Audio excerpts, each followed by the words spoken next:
Goeiemôre, dit is nou 23 Oktober, tyd vir refugee antwoorde en live hier in Amerika. Eerstene, ons is baie bekommerd. Ons sien dat daar COVID stories is wat COVID weer 'n pandemie gaan raak en die goed gaan geshutdown word. Nou ek weet nou regtig nie waar jy dit gesien het nie. Seker maar op social media. Moenie bekommerd wees daaroor nie, dis vals nuus. Daar's nie eers sprake van so iets in Amerika nie. En ek weet nie of het in Suid-Afrika is nie, as dit nie. Dis ek seker is net weer iemand wat nou probeer weer fearmongering onder mense bring, maar daar's nie sprake van dit nie. So moenie daaroor worry nie. Dan 'n volgende vraag. Ek is 60 en my seun is net so oor die 40. Gaan ons saam kan oorkom?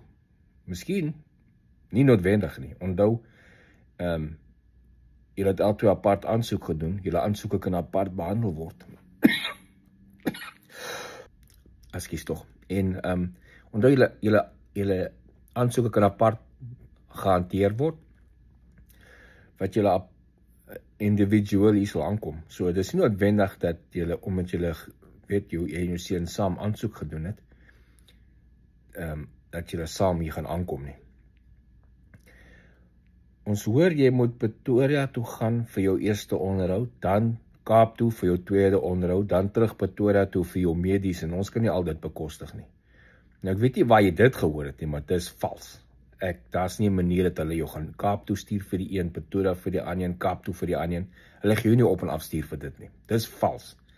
Jy kan selfs met hulle reël wat vorige mense al gedoen het, as jy moet lank afstand moet ry om by die Pretoria byvoorbeeld uit te kom, of hulle sommer met jou finale onderhoud is hulle jou stuur vir medies, of hulle dit sommer in hy selfe tydperk kan doen, dat jy miskien 'n dag of 2 of 3 later. Maar hulle gee jou definitief nie tussen Kaapstad en Pretoria op en af stuur vir elke individuele afspraak nie. Daar is ook vals nuus, wat seker maar deur iemand versprei word. Moet ons 'n permanente werk kry, of kan ons 'n besigheid begin as ons daar kom as refugees? Kyk, hulle gaan jou help om werk te kry om onmiddellik selfstandig te wees, op jou eie te kan gaan. Maar as jy vir hulle kan bewys, jy kan 'n besigheid begin, en onmiddellike inkomste begin maak, die enige manier wat jy kan jou bewys dat jy as selfstandig is, of self-supporting gaan wees, hulle gaan dit aanvaar. Jy gaan 10-to-1 kan begin met 'n werk, en terwyl jy by die werk iewers begin jy jou eie besigheid op die site, dat die dinge in die gang kan kom. So, hulle gee jou beslis nie help om 'n besigheid in die gang te kry nie. Hulle sê jou help met papierwerk, so maar obviously nie support met finansies en daai.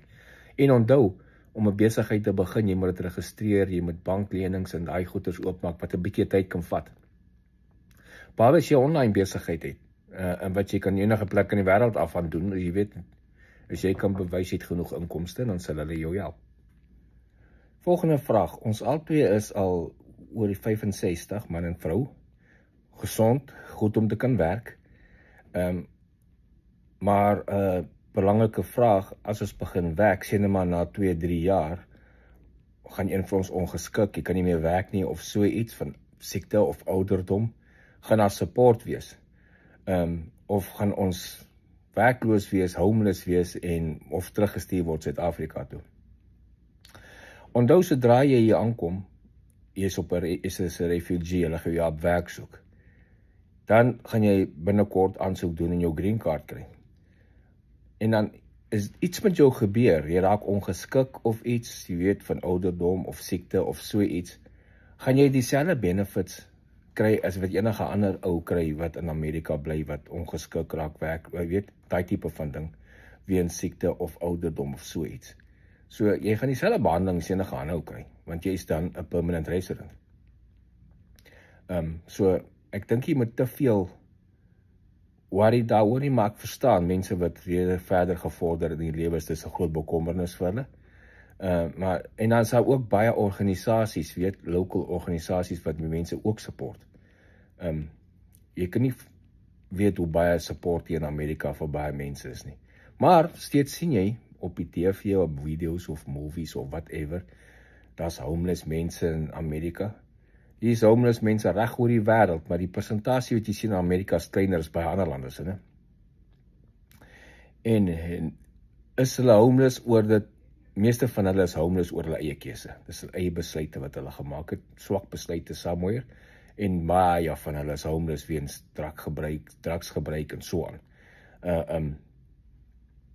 Jy het nie regtig enige mense nodig om homeless te wees in Amerika nie. Hier is meer werk as wat daar unemployed mense is. So, dis baie keer mense wat net lui is, nie wil werk nie en wil nie saam in die community deel nie. Volgende vraag, as jou ouers afhanklik van jou is, kan hulle bygevoeg word by jou aansoek, by jou SOI en so aan. Afhanklik beteken soos jou kinders onder 18 is afhanklik van jou. Jou ouers, jy gaan moet bewys hulle is afhanklik van jou. Nie hulle bly net by jou omdat dit goedkoper is as hulle by jou bly nie. Hulle is afhanklik van jou om te sorg, soos wat jy vir 'n kind sal sorg. As jy daai bewys is, dan seker gaan dit nie 'n probleem wees om hulle te add. Maar jy gaan dit moet bewys dat hulle afhanklik van jou is in terme van jy moet vir hulle sorg dat hulle geen ander inkomste of geen ander hulp nie, met ander woorde soos wat kinders wat onder 18 is. Sê nou maar ek wil 'n tweede werk doen, soos byvoorbeeld pizza delivery of mense wat kos order en gaan tel het op vir hulle. Moet jy jou eie kar gebruik of gee hulle vir jou kar? Oor algemeen die meeste mense wat pizza delivery, daai tipe van delivery, moet jou eie kar gebruik. Daar's baie min plekke wat 'n kar voorsien dat jy vir hulle deliveries doen. Behalwe as jy nou vir 'n plek werk wat deliveries spesifiek doen. Maar oor die algemeen die meeste is, jy moet dit gaan, jy moet jou eie kar gebruik. En hy vra spesifiek, sê nou maar ek is nog in hier onder die refugee program en wil dit as 'n tweede werk doen. Kyk, en jy het nog nie toegang tot 'n kar nie. Obviously sê jy dan nog nie kan doen nie. Jy is jou werk in die gang kom en jy kry jou kar en jy wil dit as 'n tweede inkomste doen, dan gaan jy meeste gevalle gaan jy jou eie kar moet gebruik vir daai tipe werk. As jy werk kry, moet jy erken dat jy 'n refugee is aan jou werkgewer. Nee, jy hoef van niemand te erken jy is 'n refugee nie. En dan gaan dit ook nie vra nie. Al wat hulle wil sien is, hulle wil sien het jy magtiging om te werk in Amerika. Dis die ding wat hulle wil sien. Meeste van die mense is dit hulle social security kaarte. Die wat nog nie 'n social security kaart het nie, is kan be jou dokument wat jy kry. Jy kry 'n brief wat sê jy het nou authority to work. So as hulle dit sien, is dit fyn. Hulle mag jou nie vra en jy hoef hulle nie te sê jy is hier op 'n refugee program of enige iets nie. Jy kwalifiseer like enige ander ou. Dan by dieselfde vraag aan te sluit, word mense wat burgers van Amerika is 'n ander rate betaal vir dieselfde werk as wat 'n refugee betaal word? Nee, en dit is nie veronderstel nie. As jy uitvind hulle betaal jou 'n ander rate, kan jy hulle soe. So mense, en dit doen jy met die onderhandeling. As jy onthou, jy moet net verstaan. Hier in my kantoor, ek het mense wat onder my werk, met 18 ouens wat onder my werk. Van die 18 is 16 is op dieselfde vlak, exactly dieselfde vlak. 2 is op 'n vlak hoër, daar's 'n 2 wat reg onder my is en onder hulle is 16 nog. Daai 2 wat reg onder my is presies dieselfde posisies, maar hulle 2 verskillende salarisse. Die 16 onder hulle is almal presies dieselfde posisie, presies dieselfde job, hulle het almal verskillende salarisse. Party dieselfde. Dit gaan oor jou onderhandeling as jy kom as jy vir werk, want ons het 'n salarisskaal. Jy begin op $60,000 'n jaar en jou topskaal is $65,000 'n jaar. Almal wat gaan begin op 60. So die ou wat langer al hier is, hy staan al op 61 of 62 byvoorbeeld. Maar 'n ander ou aanvaar nie sy 60,000 begin nie, hy wil met 63 begin. En dan onderhandel ons en ek kom agter, ek soek hom baie graag. Hy is 'n baie goeie kandidaat. So ons onderhandel en gee ek hom 62,500. So hy het dalk meer salaris as die ander ou wat al 'n jaar hier sit en al 'n jaar vir my werk, wat nog steeds sit op 60,000 'n jaar. So, daai tariewe is so. Maar byvoorbeeld soos jy werk, hulle standaard adverteer, jy werk in McDonald's en hulle begin jou met $10 'n uur.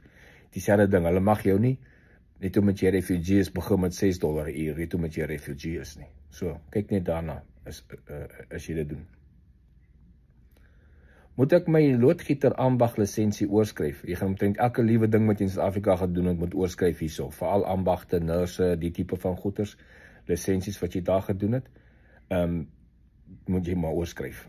Gaan jy oorskryf as jy hier kom. En baie plekke gaan jy in 'n program sit, soos byvoorbeeld jy's 'n loodgieter, of jy werk op air conditioning systems. Jy gaan na 'n maatskappy toe, hulle sê jou aanstel as soos 'n apprentice. En hulle sal jou gou toets en sien jy kan die werk definitief doen. En dan doen jy 'n ding deur die werk en jy laat hulle sal jou vinnig deurkry met jy die lisensies net oorskryf in Amerika. Die studiewerk sal jou mee help. En want hulle soek werkers. As jy met jou hande kan werk, is jy golden hier in Amerika. Wat is die spoedgrense in Amerika? 'n Interessante vraag. Op die interstates, die highway system, die interstate system. Normaalweg, meeste plekke is dit 70 myle/uur. Daar's plekke in Texas waar ek die naweek gery het, 75 myle/uur, en daar's plekke wat 80 myle/uur is, en daar's plekke wat 85 myle/uur is, maar is oorgrote meerderheid is 70 myle/uur op die interstate buite kan die stad. Daai interstate as hy deur die stad loop, kan drop na 60 of 55 myle/uur toe. Sekondêre roads wat dat net 'n two-way is gewoonlik 55 myl/uur in 'n rural area, dan 45 myle/uur waar daar geboude areas is. So, dit kan verskil tussen 30 myle/uur tot al die pad by 85 myle/uur. Verloor ek my pensioen as ek oorkom? Dit alles hang af van jou pensioenskema en jou pensioenfonds. Elkeen verskil. So, is jou pensioenfonds normaalweg jou pensioen betaal tot jy doodgaan.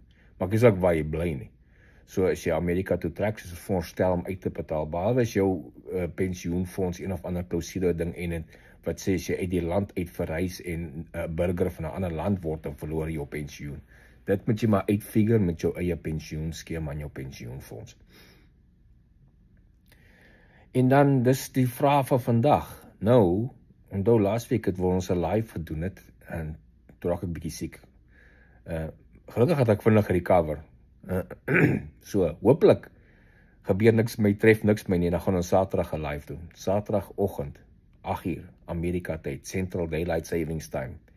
Dit gaan 3:00 die middag in Suid-Afrika wees, Saterdagmiddag 3:00, sal ons 'n live doen. Ek sal weer Saterdagoggend, of Vrydag aand of Saterdagoggend, net 'n reminder uitsit, dat ons 'n live gaan doen. Dan enige vrae wat hier by hierdie video gevoeg word, sal ek vooraf antwoord, en dan obviously, wanneer ons live is, lewendige vrae. Lewe in Amerika en die refugee vrae, so as jy iets het begin oplei, dan versprei maar die nuus as jy wil, like en subscribe. Hoe sê jy mense? Klik, like, subscribe, en ek weet nie wat alles wat jy moet doen by, dis mos wat die YouTube mense, die professional YouTubers, hulle sê, klik, like en subscribe of something. Dis wat ek nou sê, klik, like en subscribe, en share met jou maatjies, dan sien ons mekaar Saterdagmiddag 3:00 SA tyd vir 'n live. Sien julle dan, geniet die dag.